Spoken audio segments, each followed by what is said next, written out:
اور اسے یاد رکھنا، نبی پاک علیہ السلام نے فرمایا اپنے دکھ لوگوں کے سامنے نہ بیان کرنا، سیٹھوں نوابوں کو نہ بتاتے پھرنا، دنیا داروں کے سامنے جا کے نہ رونا کہ میں تکلیف میں ہوں۔ فرمایا اگر دنیا داروں کو دکھ بتاؤ گے رب تمہیں کبھی غنی نہیں کرے گا، اور لوگ ہیں کہ الٹا مذاق اڑائیں گے۔ آپ کی جس سے بڑی پکی یاری ہے نا، پکی، وہ تب تک پکی ہے جب تک آپ نے 50,000 مانگا نہیں، اور جس وقت آپ نے کہہ دیا کہ میں مجبور ہوں میری مدد کر، تو پھر ختم ہو گئی دوستی۔ لوگوں کے تعلقات آپ کے ساتھ تب تک ہیں جب تک آپ ان سے کوئی ضرورت وابستہ نہیں کرتے۔ کریم محبوب فرمانے لگے بندوں کے سامنے دکھ نہ بیان کرنا، اللہ تجھے کبھی غنی نہیں کرے گا۔ تو اپنے دکھ اپنے رب کو بتا، تو دعائیں مانگ، تو اس کی بارگاہ میں حاضر ہو، تو اس کے حضور عرض کر۔ فرمایا اپنے دکھ اپنے رب کو بتا، وہ جلدی کرے یا دیر سے کرے تجھے ساری دنیا سے بے نیاز کر دے گا، تجھے کسی کا محتاج نہیں رہنے دے گا۔ اپنے مسلح کو، اپنی دعاؤں، ایک بزرگ فرماتے ہیں میں نے دعا مانگنے کا طریقہ اپنی بیوی سے سیکھا۔ دعا مانگنے کا طریقہ اپنی، سیکھنے والے تو اپنے بچوں سے بھی سیکھ لیتے ہیں، سیکھنے والے تو ہر ایک سے سیکھتے ہیں۔ وہ کہتے ہیں میں نے دعا مانگنے کا سلیقہ اپنی بیوی سے سیکھا ہے۔ حضرت وہ کس طرح؟ فرمانے لگے میری بیوی نے نا مجھے کوئی کام بتایا، کچھ پیسوں کی ضرورت کے لیے کہا، تو میں نے اسے کہا کہ بھئی ابھی میرے پاس نہیں ہے، کچھ دنوں میں آتے ہیں تو میں دے دوں گا۔ عورتوں کی عادت ہوتی ہے وہ بار بار یاد کراتی ہیں، 2-4 دنوں کے بعد پھر اس نے کہا حضرت وہ میں نے کہا تھا کچھ پیسے، میں نے اسے کہا کہ ابھی میرے پاس نہیں ہے، کچھ دنوں میں ملتے ہیں تو میں تمہیں دے دوں گا۔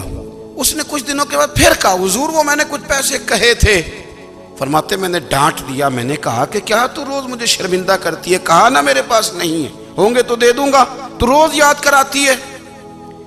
فرماتے ہیں اس نے پہلے تو میری ڈانٹ کو سہا، پھر میرے سخت جملوں نے اس کی آنکھوں میں آنسو پیدا کر دیے، پھر اس نے اپنے آنچل میں اپنے اس دکھ کو سمیٹا، اور پھر اس نے ایک جملہ کہا تو میں رو پڑا، اور مجھے اپنے رب سے مانگنے کا طریقہ آ گیا۔ مجھے کہنے لگی حضرت جی آپ نے ڈانٹ دیا میں نے سہ لیا، پر آپ ہی میرے شوہر ہیں، بتائیں نا آپ سے نہ کہوں تو میں کس سے جا کے کہوں۔ فرماتے ہیں میں رو پڑا، اور میں کھل کے رویا، اور میں تڑپ کے رویا، اور پھر میری سسکیاں بند گئیں۔ تو مجھے کہنے لگی آپ کو کیا ہوا؟ میں نے کہا مجھے بھی دعا مانگنی آ گئی ہے، جب میں اسے کہوں گا نا اللہ تو ہی میرا رب ہے، میں تجھ سے نہ کہوں تو میں کس سے جا کے کہوں؟ میں کیوں کسی بندے سے سوال کروں؟ میں کیوں کسی دنیا دار سے کہوں؟ میں تیرے بندوں کا، نیک بندوں کا وسیلہ لے کے، تیرے محبوب کی غلامی لے کے تیری بارگاہ میں آیا، تجھ سے نہ مانگوں تو کس سے مانگوں؟ سمجھ آ گئی ہے جب میں اس رنگ میں مانگوں گا تو پھر رب میرے اوپر بڑا ہی فضل فرمائے گا، وہ میرے اوپر بڑی رحمت کرے گا، وہ میرے لیے آسانیاں کرے گا۔ عزیز دوستو ہم اس طرح کرنے لگ گئے ہیں کہ ہم نے نا اپنے تعلقات پر اعتماد کرنا شروع کر دیا ہے۔ میرے تعلقات بہت ہیں، ہم نے اپنی دولت پر اعتماد کرنا شروع کر دیا ہے، میرے پاس دولت بہت ہے۔ ہم نے اپنے علم پر، اپنی شہرت پر اعتماد کرنا شروع کر دیا ہے کہ میرے پاس فلاں چیز بہت ہے۔ یاد رکھنا جب بے نیاز اپنی صفت بے نیازی دکھاتا ہے تو بڑی بڑی دولتوں والے مجبور نظر آتے ہیں۔ بھائیو جب انسان کا رشتہ اپنے مالک کے ساتھ ہوتا ہے پھر تو غم بھی کچھ نہیں کہتے، پریشانیاں بھی کچھ نہیں کہتی، پھر تو زندگی صبر والی، پھر تو زندگی توکل والی، پھر تو زندگی بھروسے والی، پھر انسان اپنے آپ کو رسوا نہیں کرتا، دنیا داروں سے امیدیں اس کی ختم ہو جاتی، امیدیں اللہ رسول سے لگا لیتا ہے، مضبوط ہو جاتا ہے، مضبوط، طاقتور ہو جاتا ہے، خوددار ہو جاتا ہے، باوقار باعزت ہو جاتا ہے۔ حضرت بہلول دانا رحمت اللہ علیہ بیٹھے تھے تو ہارون رشید حج کر کے آ رہا تھا، تو رستے میں حضرت شیخ سے ملاقات ہو گئی، تو السلام علیکم کے بعد کہنے لگا حضور کوئی حکم ہو تو بتائیے گا۔ تو حضرت بہلول دانا فرمانے لگے تیرا رب کون ہے؟ اس نے کہا اللہ۔ تو فرمایا میرا کون ہے؟ کہا اللہ۔ فرمانے لگے تو بڑا ہی بیوقوف ہے، کیا تو یہ سمجھتا ہے کہ رب ہارون رشید کو تو دے گا اور بہلول دانا کو بھول جائے گا؟ تیرا بھی وہی رب ہے، میرا بھی وہی رب ہے، اس نے اگر تجھے دے کے آزمایا ہے تو ہو سکتا ہے مجھے نہ دے کے آزما رہا ہو، جب اس کی حکمت کے تقاضے ہوں گے تو عطا کرے گا، اور دے گا، تو جا اپنا کام کر۔ بھائی اپنی روحانی زندگی، اپنی عبادات، اپنے وظائف، اپنے روزمرہ کے معاملات، اپنی دعائیں، اپنا استغفار، دیکھو کوئی مشکل کام تو نہیں 2 رکوع ہیں سورہ واقعہ کے اگر رات کو پڑھ لی جائے تو۔ میں کس طرح یہ بات بیان کروں کہ تعویذ بانٹنا آسان ہے اور وظیفہ بتانا مشکل ہے۔ سارا دن تعویذ بانٹیں تو لوگ لینے کو تیار ہیں، اور اگر آپ وظیفہ بتائیں تو کہتے ہیں تو مشکل کام ہے۔ او خدا کے بندے، اگر آپ کا تعلق قرآن پاک کے ساتھ مضبوط ہو، قرآن پاک کے ساتھ اگر آپ کا رشتہ ہو، لوگ سفارشیں ڈھونڈتے ہیں نا دنیا میں، کوئی تعلق مل جائے تو میرا کام ہو جائے۔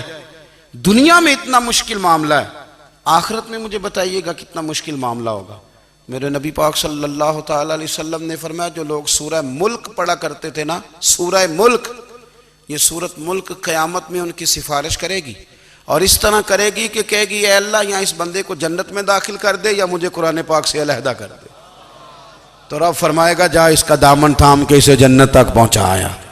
آپ بات کو سمجھیں، جب آپ کے تعلقات اپنے معاملات کے ساتھ مضبوط ہوں گے، یہ نبی کریم نے وعدہ کیا ہے کہ تو سورت واقعہ پڑھ تیرے گھر میں فاقہ نہیں آئے گا۔ حضرت عبداللہ ابن مسعود رضی اللہ تعالیٰ عنہ بیمار تھے تو حضرت عثمان غنی رضی اللہ تعالیٰ عنہ تیمارداری کے لیے تشریف لے گئے، اور جا کر کے کہا کہ آپ بڑے بیمار ہیں، آپ کی بیٹیاں زیادہ ہیں، میں چاہتا ہوں کہ خزانے میں سے کچھ مدد کروں۔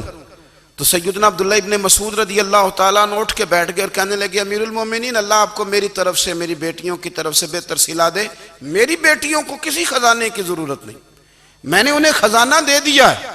کہا جناب آپ نے کون سا خزانہ دیا ہے، میں آپ کے مالی معاملات کو جانتا ہوں۔